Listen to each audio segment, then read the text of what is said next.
Hello friends, नमस्कार। आपके अपने यूट्यूब चैनल GDSG के क्लासेस में बहुत बहुत स्वागत है। मैं सूरज यादव आपके इस चैनल के माध्यम से आपका साथी बहुत बहुत स्वागत करता हूं।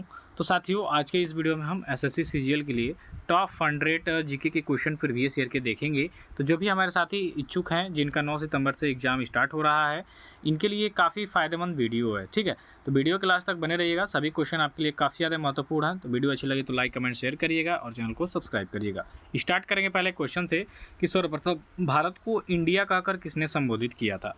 तो साथियों, सर्वप्रथम भारत को इंडिया कह के आपके जो यूनानी थे इंडस वाले, ठीक है, इंडस कहते थे क्योंकि यहाँ पर सिंधु नदी के किनारे स्थित था ना, तो इसलिए इंडस कहते थे इसको, तो इसलिए इंडिया पड़ गया। तो यूनानियों ने सर्वप्रथम भारत को इंडिया कहकर संबोधित किया था। नेक्स्ट क्वेश्चन आपका है कि उत्तर प्रदेश राज्य की सीमा भारत के कितने राज्यों को स्पर्श करती है। तो देखिए, कुल 8 होते हैं केंद्र शासित, एक आपका दिल्ली भी है तो 9 हो जाएगा। तो यहाँ पे केंद्र शासित नहीं पूछा है, कुल नहीं पूछा है। उत्तर प्रदेश राज्य कितने राज्यों को स्पर्श करती है, तो यहाँ पे 8 हो जाएगा। ठीक है, ऑप्शन नेक्स्ट क्वेश्चन देखिएगा कि भारत में सबसे कम वर्षा कहाँ पे होती है।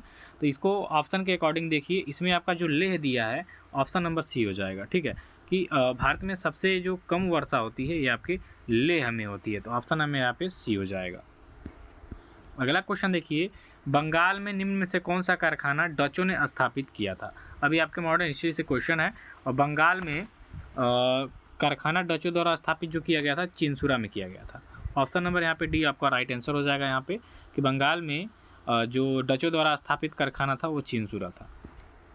अगला है, भारत ने अपना पहला व्यापारिक केंद्र कहाँ स्थापित किया। तो अंग्रेजों की बात करेंगे तो इन्होंने सूरत में अपना व्यापारिक केंद्र स्थापित किया था। तो यहाँ पे ऑप्शन आपका सी हो जाएगा। नेक्स्ट है, अंग्रेजी शासनकाल में भारत का कौन सा क्षेत्र अफीम में उत्पादन के लिए प्रसिद्ध था। तो देखिए, अंग्रेजी शासनकाल में भारत का जो क्षेत्र बिहार है ये अफीम के लिए अफीम उत्पादन के लिए काफ़ी ज़्यादा प्रसिद्ध था। तो यहाँ पे आपका ऑप्शन नंबर बी हो जाएगा। नेक्स्ट क्वेश्चन देखिए कि बंगाल से अंग्रेज निर्यात करते थे। तो बंगाल से चीनी, नमक और रेशम ये सभी क्या करते थे, निर्यात करते थे। तो ऑप्शन यहाँ पे आपका डी सही उत्तर हो जाएगा। नेक्स्ट है, सती प्रथा पर पाबंदी किसने लगाई थी। तो 1829 में, 1829 में, ठीक है, 1829 में लॉर्ड विलियम बेंटिंक ने क्या किया था कि भारत में सती प्रथा को पाबंदी लगाया था। किसके अथक प्रयास से, तो राजा राम मोहन राय, इन्होंने अथक प्रयास किया था कि सती प्रथा बैन हो जाए भारत में। तो लॉर्ड विलियम बेंटिंक जो भारत के प्रथम गवर्नर जनरल थे, इन्होंने 1827-29 के बीच में इसको बैन किया गया था। ठीक है, अगला क्वेश्चन है कि सती प्रथा का विरोध किसने किया था। तो जस्ट अभी हमने चर्चा किया, राजा राम मोहन राय, ठीक है, ब्रह्म समाज के संस्थापक भी हैं ये। तो इनके द्वारा सती प्रथा का विरोध किया गया। क्यों किया गया कि इनके भाई की जब मृत्यु हुई तो इनके भाभी को, ठीक है,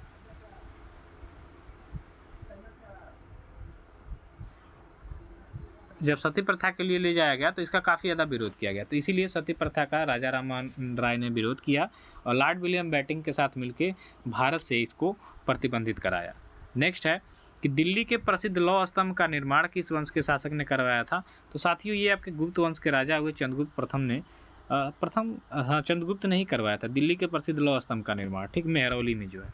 तो ये गुप्त वंश के शासक ने करवाया था। ऑप्शन नंबर यहाँ पे आपका बी हो जाएगा। अगला है, निम्न में से किस नदी का नाम ऋग्वेद में केवल एक बार आया है। तो ऋग्वेद में केवल एक बार किस नदी का नाम आया है साथियों, तो ये आपकी गंगा नदी हो जाएगी। ऑप्शन नंबर यहाँ पे सी राइट आंसर हो जाएगा कि जो आपकी गंगा नदी है इसका ऋग्वेद में केवल एक बार ही उल्लेख मिलता है। ठीक है, तो ऑप्शन यहाँ पे सी करिएगा। अगला है कि हड़प्पा कालीन स्थल रंगपुर भारत के किस वर्तमान राज्य में स्थित है। अब रंगपुर की बात, लोथल रंगपुर, ये दोनों आप लोथल की बात करेंगे तो गुजरात में है, और ये रंगपुर भी आपके गुजरात में ही है। ठीक है, तो लोथल और रंगपुर ये दोनों आपके हड़प्पाकालीन स्थल हैं और गुजरात में स्थित हैं। तो डी ऑप्शन इसका करेक्ट हो जाएगा। अगले क्वेश्चन में क्या कह रहा है आपसे कि मौर्य साम्राज्य का अंतिम शासक निम्न में से कौन था। इसको आप वेरी वेरी इंपॉर्टेंट करिएगा। मौर्य साम्राज्य की बात करेंगे तो ये इसका लास्ट वाला यानी अंतिम शासक था बृहदरथ। ठीक है, बृहदरथ को मार के पुष्यमित्र शुंग ने, पुष्यमित्र शुंग, ठीक है, शुंग वंश की स्थापना किया था पुष्यमित्र शुंग ने। जो देखिए चंद्रगुप्त मौर्य था, इसने स्थापना किया था मौर्य वंश का। अशोक इसका महान राजा हुआ और बिंदुसार सेकंड नंबर का राजा था और बृहदरथ आपके अंतिम शासक हुए। ऐसे थे, ठीक। अगला है, निम्नलिखित में से किस राजा के शासनकाल में सांची का महान स्तूप बनाया गया था। अब सांची का महान स्तूप आपके बौद्ध धर्म से रिलेटेड है, ये भी याद रखिएगा, और इसको बनवाने का जो श्रेय जाता है ये आपके अशोक को जाता है। ऑप्शन नंबर ए यहाँ पे आपका राइट हो जाएगा। अगला क्वेश्चन क्या है कि महात्मा बुद्ध का महापरिनिर्वाण कहाँ हुआ था, यानी इनकी मृत्यु की बात हुई है यहाँ पे साथियों। तो महात्मा बुद्ध की जो मृत्यु है ये आपकी हुई थी कुशीनगर में। कुशीनगर में जो मल महाजनपद था उस समय 16 महाजनपदों में, तो यहाँ पे मल महाजनपद के जो राजा शासक थे उन्हीं के महल में इनकी मृत्यु हुई थी। पानीपत की तीसरी लड़ाई तो मोहम्मद बिन कासिम ना अहमद शाह अब्दाली है ना, अहमद शाह अब्दाली, मोहम्मद बिन कासिम तो 712 में आएगा, और मराठों के बीच में होता है, जिसमें 1761 में होता है ये वार, और इसमें क्या होता है कि मराठा हार जाते हैं अहमद शाह अब्दाली से। नेक्स्ट है, भारत तक समुद्री मार्ग की खोज किया गया था। तो 1498 में आपने नाम सुना होगा वास्को डी गामा का, कि जो सर्वप्रथम भारत की खोज करते हुए भारत के समुद्री मार्गों की खोज करते हुए ये भारत आया था। ठीक है, तो यहाँ पे हो जाएगा ये पुर्तगालियों द्वारा, क्योंकि वास्को डी गामा आपके पुर्तगाल से आया था। ठीक है, तो भारत तक समुद्री मार्ग की खोज हुई थी पुर्तगालियों द्वारा। कब हुई थी? 1498 में, ये मई में आया था वास्को डी गामा। ठीक है, कालीकट के बंदरगाह पे, जहाँ वहाँ के जो राजा थे जमोरिन, इसने इनका बहुत ही ज़बरदस्त स्वागत भी किया था। फ्री में जितना सामान ले जाना था वो ले जाने दिया बिना पैसे का। अगला क्वेश्चन क्या है आपका कि मुगल काल की राजभाषा कौन थी। अब मुगल काल की राजभाषा देखेंगे तो सबसे पहले देखिए कि बाबर फरगाना का शासक रहा, यानी अफ़गान का। तो अफ़गान में क्या बोली जाती है? ये आपका फारसी हो जाएगा यहाँ पे, ऑप्शन नंबर सी। नेक्स्ट है, ताशकंद समझौता कब हुआ था? तो जिसमें प्रधानमंत्री लाल बहादुर शास्त्री की मृत्यु हुई थी ना वहाँ पे विदेश में, ताशकंद में, तो ये 1966 में हुआ था। ताशकंद समझौता आपका 1966 में हुआ था, और ये क्वेश्चन इंपॉर्टेंट कर लीजिएगा, ये आपके एग्जाम में पूछ देगा। ठीक है, ताशकंद समझौता कब हुआ था। अगला क्वेश्चन कह रहा है कि दिल्ली चलो का नारा किसने दिया था। अब दिल्ली चलो का नारा किसने दे दिया भैया? तो दिल्ली चलो का नारा दिया गया था सुभाष चंद्र बोस के द्वारा। इनको प्यार से नेताजी भी कहा जाता है। तो दिल्ली चलो का नारा दिया गया सुभाष चंद्र बोस द्वारा। नेक्स्ट है, क्षेत्रफल की दृष्टि से भारत का सबसे बड़ा राज्य कौन हो जाएगा भैया? तो क्षेत्रफल की दृष्टि से देखेंगे तो राजस्थान हो जाएगा। उत्तर प्रदेश की बात करेंगे तो चौथे नंबर पे है, और पहले स्थान पे जनसंख्या की दृष्टि से उत्तर प्रदेश पहला है। नेक्स्ट है कि इनमें से दक्षिण भारत की गंगा क्या कहलाती है? तो जो आपकी गोदावरी नदी है इसको हम दक्षिण भारत की गंगा कहते हैं, या दक्षिण भारत की सबसे लंबी नदी के रूप में भी इसको जाना जाता है। तो सी ऑप्शन करेक्ट हो जाएगा। नेक्स्ट है, पीर पंजाल दर्रा आपके किस राज्य में स्थित है? तो पीर पंजाल दर्रा की बात करेंगे तो ये आपके हो जाएगी जम्मू कश्मीर में। ऑप्शन नंबर डी यहाँ पे आपका करेक्ट हो जाएगा। नेक्स्ट है, रोहतांग दर्रा आपके किस राज्य में स्थित है? तो रोहतांग दर्रा की बात करेंगे तो ये आपके हिमाचल प्रदेश में स्थित हो जाएगा। ऑप्शन नंबर सी यहाँ पे करेक्ट हो जाएगा आपका। नेक्स्ट क्वेश्चन कह रहा है कि राष्ट्रीय खेल दिवस आपका कब मनाया जाता है साथियों? तो राष्ट्रीय खेल दिवस आपका प्रत्येक वर्ष 19 अगस्त को मनाया जाता है मेजर ध्यानचंद की स्मृति में। ठीक, मेजर ध्यानचंद जो कि हॉकी के जादूगर के नाम से जाने जाते हैं, तो इनके सद्भावना में ये पुरस्कार दिया जाता है।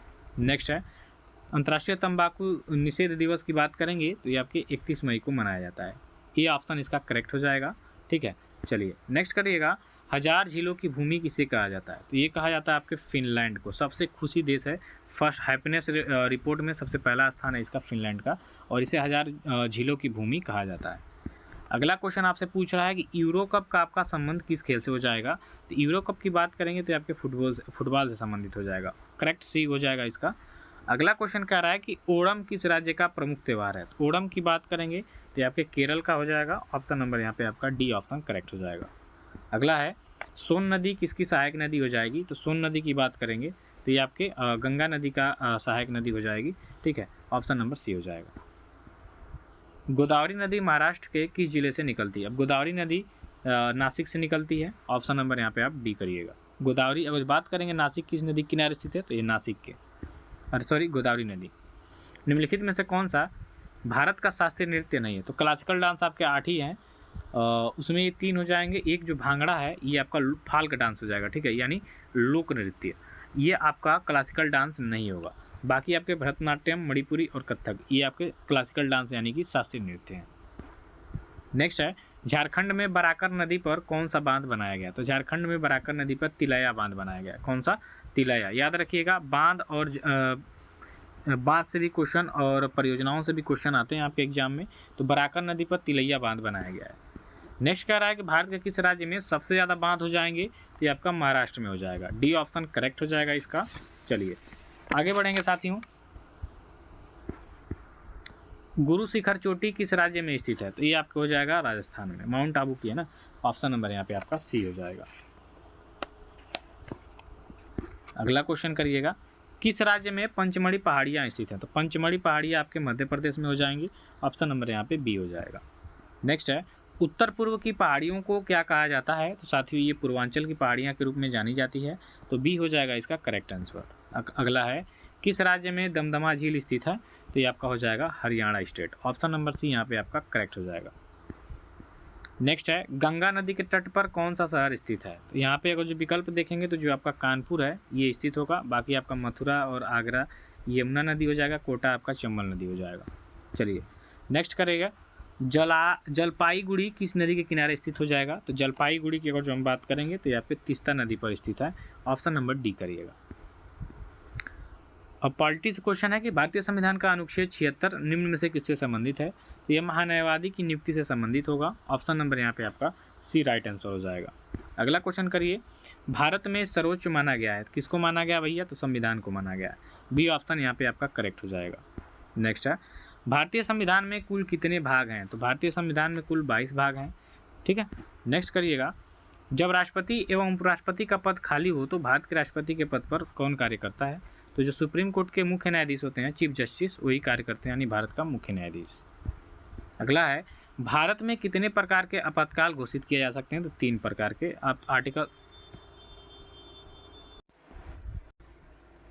तो भारत में कितने प्रकार के आपातकाल घोषित हो सकते हैं, तो भैया 3 प्रकार के। ठीक है, चलिए अगला क्वेश्चन करिएगा, कौन सा संविधान संशोधन पंचायती राज व्यवस्था से संबंधित हो जाएगा, तो पंचायती राज व्यवस्था से आपका हो जाएगा 73वां संविधान संशोधन। ऑप्शन नंबर यहाँ पे ए को करेक्ट करिएगा। नेक्स्ट है, संविधान के किस अनुच्छेद में सर्वोच्च न्यायालय के न्यायाधीशों पर महाभियोग चलाए जाने का प्रावधान है, तो सर्वोच्च न्यायालय के न्यायाधीशों पे आप महाभियोग चलाना चाहेंगे तो इसके लिए आपको जिस अनुच्छेद की जरूरत पड़ेगी आर्टिकल 124 यानी अनुच्छेद 124 के अंतर्गत। ठीक है, चलिए निम्न में कौन योजना आयोग का अध्यक्ष होता है, तो ये आपके वर्तमान प्रधानमंत्री होते हैं, तो बी ऑप्शन इसका राइट आंसर हो जाएगा। अगला क्वेश्चन क्या है कि भारतीय संविधान की जो संशोधन प्रक्रिया है किस देश के संविधान से प्रभावित है, तो भारतीय संविधान की जो संशोधन प्रक्रिया है ये आपके दक्षिण अफ्रीका के संविधान से प्रभावित है, तो ऑप्शन नंबर यहाँ पे ए को करेक्ट करिएगा। अगला है, पहली बार किसी भी राज्य में राष्ट्रपति शासन कब लागू किया गया, तो 1951 में जो आपका पंजाब स्टेट है यहाँ पे सबसे पहले राष्ट्रपति यानी राष्ट्रपति शासन को लगाया गया था, तो बी ऑप्शन इसका करेक्ट हो जाएगा। यहाँ पे भारत की सर्वप्रथम चलती फिरती अदालत का शुभारंभ कहाँ हुआ, तो ये आपका कहाँ पे हुआ था, हरियाणा में। सी ऑप्शन इसका करेक्ट है। नेक्स्ट है, भारत के राष्ट्रपति का कार्यकाल कितने वर्ष का होता है भैया, तो 5 वर्ष का होता है भारत के राष्ट्रपति उपराष्ट्रपति का कार्यकाल, तो डी ऑप्शन करिएगा।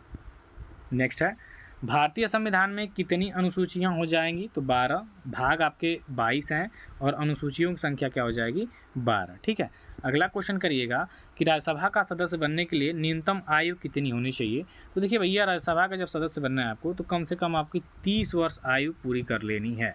बाकी लोकसभा के लिए 25 होता है, राष्ट्रपति उपराष्ट्रपति राज्यपाल के लिए 35 होता है, 20 वर्ष कोई भी नहीं है, 21 वर्ष आपका प्रधानी वाला है। ठीक है, ग्राम प्रधान बनने के लिए। अगला है, संसद के किस सदन को प्रतिनिधि सभा कहा जाता है, तो वही आपका लोकसभा है, जो लोकसभा में हम चुन के लोगों के द्वारा भेजा जाता है तो इसको प्रतिनिधि सभा कहा जाता है। ठीक है, अगला है, सिख गुरुद्वारा सुधार अधिनियम कब पारित हुआ, तो ये 1925 में हुआ था। ठीक, ऑप्शन नंबर यहाँ पे आप सी को करेक्ट करिएगा। नेक्स्ट क्या है आपके कि कानून के समान संरक्षण वाक्य कहाँ से लिया गया है, तो ये आपके अमेरिका से लिया गया है। ये विकल्प यहाँ पे आपका बिल्कुल करेक्ट हो जाएगा। अब आगे बढ़ेंगे तो आगे के क्वेश्चन में है कि संविधान के 11वीं अनुसूची निम्न में से किससे संबंधित हो जाएगी, तो ये आपके किससे संबंधित हो जाएगी भैया, तो पंचायती राज से। ऑप्शन नंबर यहाँ पे डी करेक्ट हो जाएगा। चलिए अगला क्वेश्चन देखिए कि भारत के सबसे कम उम्र के विधानसभा के स्पीकर कौन बने हैं, तो ये राहुल नार्वेकर। ऑप्शन नंबर यहाँ पे आप सी को करेक्ट करिएगा। नेक्स्ट करेंगे, भारतीय संविधान का कौन सा अनुच्छेद राज्य सरकारों को ग्राम पंचायत के गठन का निर्देश देता है, तो ये आपका आर्टिकल 40 यानी कि अनुच्छेद 40 जो है, इसमें राज्य सरकारों को ग्राम पंचायत के गठन का निर्देश दिया जाता है। तो यहाँ पे आपका विकल्प बी राइट हो जाएगा। नेक्स्ट है, दूध में कौन सा विटामिन नहीं होता है? तो भैया दूध में विटामिन सी नहीं होगा, अगर जो खट्टा चीज़ रहेगा उसमें तो फट जाएगा दूध, ज़्यादा मात्रा हो जाएगी तो दूध में सी नहीं होगा। ठीक है, अगला है, वायुमंडल में कौन सी गैस परावैंगनिक किरणों का अवशोषण कर लेती है? तो आपका ओजोन परत हो जाएगा, डी ऑप्शन करेक्ट हो जाएगा। नेक्स्ट है, पालक के पत्तों में किसकी मात्रा सबसे अधिक हो जाती है? तो भैया लोहा यानी आयरन की मात्रा पालक में अधिक होती है, तो बी ऑप्शन करेक्ट हो जाएगा। नेक्स्ट है, विटामिन सी का सबसे उत्तम स्रोत क्या हो जाएगा? तो ये आपका आंवला हो जाएगा। ठीक है, खट्टे पदार्थ में पाई जाती है, लेकिन आंवला इज अ बेटर है सबसे। नेक्स्ट है, हाइड्रोजन बम का आविष्कार किसने किया था? तो इसको किया था एडवर्ड टेलर ने। ऑप्शन नंबर यहाँ पे आपका एक करेक्ट हो जाएगा। नेक्स्ट क्वेश्चन देखेंगे, एक हार्स पावर कितने वाट के बराबर होता है? तो 746 वाट। ठीक है, एक हार्स पावर में कितना वाट होता है? 746 वाट। तो ऑप्शन नंबर यहाँ पे आपका डी करेक्ट हो जाएगा। नेक्स्ट है, निम्न में कौन सा एंजाइम लार में पाया जाता है? तो लार में पाया जाने वाला एंजाइम हो जाएगा इसमें टाइलिन, सी ऑप्शन इसका करेक्ट हो जाएगा। नेक्स्ट है, ग्लूकोमा की एक बीमारी है, तो ग्लूकोमा आपकी आँख की एक बीमारी हो जाएगी, बी ऑप्शन इसका करेक्ट हो जाएगा। नेक्स्ट है, डेसिबल किसे मापने के लिए प्रयोग में लाया जाता है? तो डेसिबल की बात करेंगे तो डेसिबल होता है आपके वातावरण में ध्वनि के लिए, तो यहाँ पे सी विकल्प हो जाएगा। नेक्स्ट है, एक ही प्रकार के परमाणुओं से मिलकर बना पदार्थ क्या कहलाता है? तो एक ही प्रकार के परमाणुओं से मिलकर बना पदार्थ आपका क्या कहलाता है साथियों? तो तत्व कहलाता है। ठीक है, ऑप्शन नंबर यहाँ पे बी हो जाएगा। नेक्स्ट है, निम्न में से सदिश राशि कौन हो जाएगी? तो इसमें से आपका जो गुरुत्वीय बल है ये आपका सदिश राशि हो जाएगा, डी ऑप्शन करेक्ट है यहाँ पे। अगला कह रहा है कि अफीम किस श्रेणी की दवा के अंतर्गत आता है? तो ये आपके अवसादकारी दवा के, जब अवसाद में लोग हो जाते हैं तो अफीम किस श्रेणी की दवा काम आती है? तो ये विकल्प करिएगा। छीली हुई सब्जी को धोने से कौन सा विटामिन निकल जाता है? तो विटामिन सी जल में घुलनशील विटामिन है, इसलिए जब छीली हुई सब्जी को धोएंगे तो विटामिन सी उसमें नष्ट हो जाएगा। अगला है, कौन सी फसल मृदा को नाइट्रोजन से भरपूर कर देती है? तो ये आपका मटर की जो खेती है ये नाइट्रोजन से भरपूर कर देती है मृदा को।